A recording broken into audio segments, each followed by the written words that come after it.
Hello, my name is James Conn. I'm a legal director at Asserson, and I'm going to talk about Greenbelt and housing, the competing issues. Greenbelt is obviously a very sensitive issue, as is housing, and there's often a tension in the planning system as to how these things work, how they interact, how decision makers approach it, and how policymakers approach it.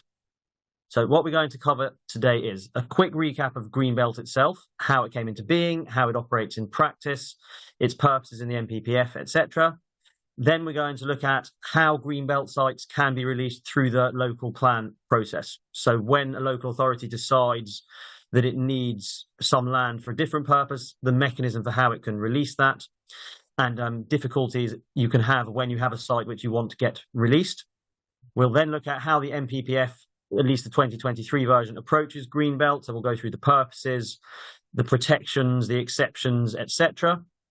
Then we'll look at, if you are in an appeal situation, how different inspectors have approached it. So there are a few different cases recently about different approaches inspectors have taken to the different things that need to be weighed up, the different balances that need to be taken into account, the different approaches, the different policy drivers, the different things that need to be given weight to.